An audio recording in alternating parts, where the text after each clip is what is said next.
We just had our second out of 4 casual strolls with scenario, where he looks at the 4 new zones that we're getting with the next expansion with update 38.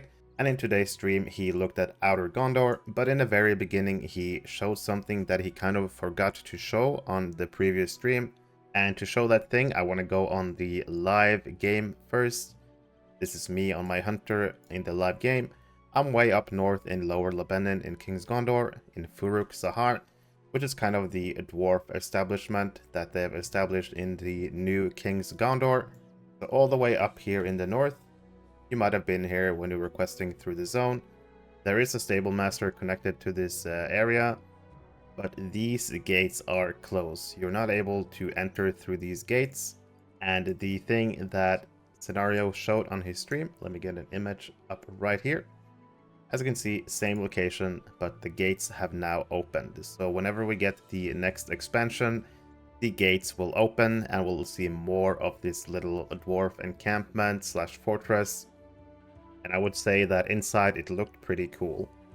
So Scenario did reveal that the epic story will take us here. So obviously with the next update, the epic story will take us further west with Aragorn, or on Aragorn's command, and we'll probably end up visiting Furuk-Sahar at some point on our path to the west.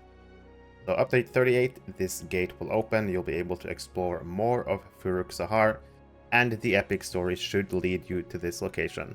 The other thing I wanted to mention before looking at some more images of Outer Gondor is that obviously we know that we have these massive region with Eriador, Rivanion, Rohan, Gondor, Mordor, but we don't have anything in the south yet, and from what Scenario was saying, it seems like the southern region, so this area down here, is going to be called the Haradwaith region. So just like Gondor, Rohan, Mordor, Rivanion, and Eriador, the southern parts here will be its own region called Haradwaith. So with update 38, we'll be entering into a brand new region.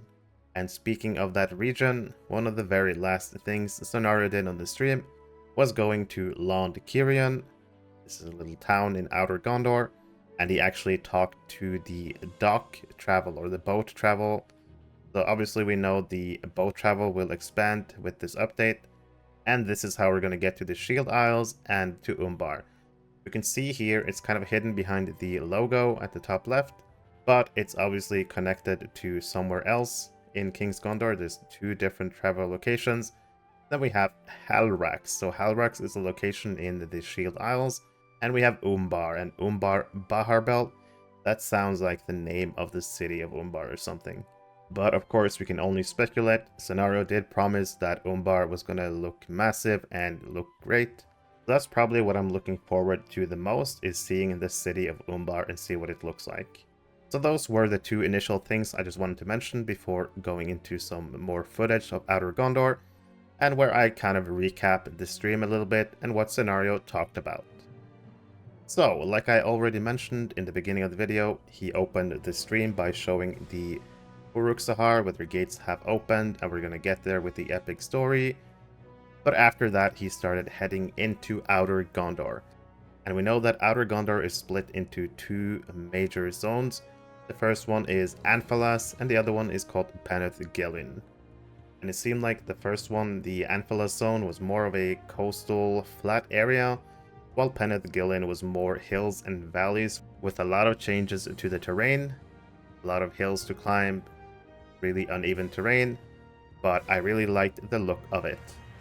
Scenario did say that this is probably the biggest in terms of landmass. So speaking of Outer Gondor is probably like the biggest, widest, stretched out zone that we're gonna get. So Western King's Gondor should feel like normal to us, I guess, and then Outer Gondor will be a bit more stretched. And once we make our way to the Shield Isles and the Cape of Umbar, it should be a bit more confined space, like not as stretched and open as Outer Gondor will be. So Outer Gondor, probably the biggest in terms of actual land area.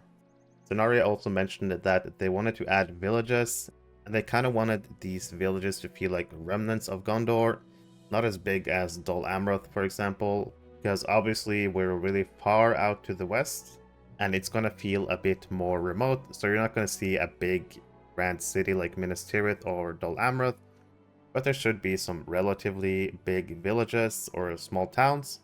And another thing that the scenario kind of teased on this stream, there is more land towards the west that you can actually see when you're in the game, but you can't go there obviously. And that land is called Andrest, and he kind of teased that that's something we might get in the future, where they might open up there, where they might let us explore Andrest further. But quite possibly we'll be heading further west in the future, further than Anfalas and Peneth-Gillen, and deep into Andrest. Some of the general questions he was asked about, he did answer some of them. He was asked about the infamous rock. Most people might know about the rock that appeared north of Bree, completely blocking the road and giving the players a lot of fun. And his explanation for this was that it was simply an accident. They were doing some optimization in Breeland, and instead of putting, like, for example, a fence post, it accidentally turned into the rock. So instead of a little fence post, they accidentally placed a big rock in the middle of the road. So quite funny for the players, and I'm sure the devs had a laugh about it as well. Scenario was asked about if they draw inspiration from real-world locations to get a sense for the new areas they're going to make. And he did mention that the Harad areas might be inspired by lands like Turkey or Syria, so more southeastern countries. He did say they look at real-life places to get a sense for color palettes, the look and the feel of an area, plants, etc. They definitely do draw inspiration from real life when they create different places in Middle-earth. Scenario as a world builder was of course asked about if there will ever be flying in the game, and it did say that this world is not built to support flying, and it would not be very lore friendly to LOTRO.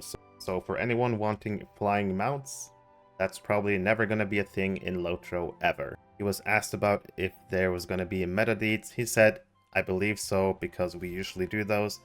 And I think it's pretty safe to assume that yes, we're going to have meta deeds, because it's a big expansion and that typically has a lot of meta deeds, different sorts of meta deeds. Scenario was asked if he were bound to hooks like the players are when we do housing.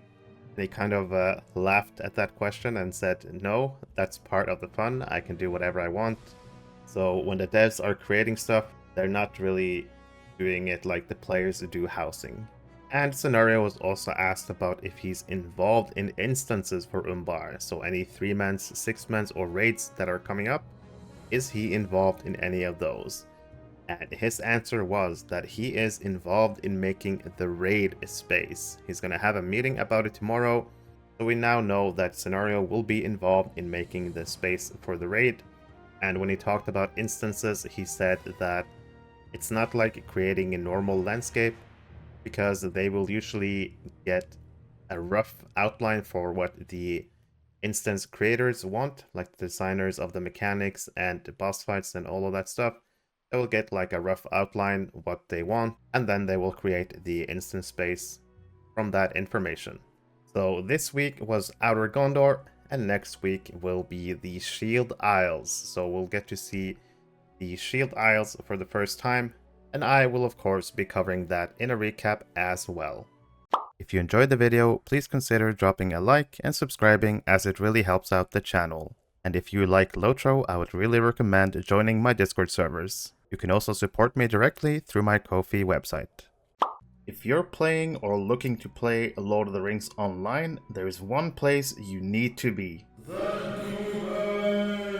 The Ghyniverse is a Discord server created for the community of the players of Lord of the Rings Online. The server is getting close to 7,000 members, and in this server you'll find tons of helpful information. There's monthly giveaways, easy access to patch notes, you can keep up with my YouTube videos, my streams. If you're a streamer, you can ask for the streamer role and you can announce your streams in the other stream channel. There are discussion channels for pretty much everything, every class, monster players. But the best thing about this server is probably the Gearing Resources tab, where you can find anything from trait lines for every class, every build. There are stat goals where you can find out what stats you should aim for on your characters. Really helpful information about drop rates from instances, as well as screenshot from all the new loot that appears in the game. If you enjoy LOTRO, you should definitely consider joining this server, and hopefully I'll see you in Middle Earth.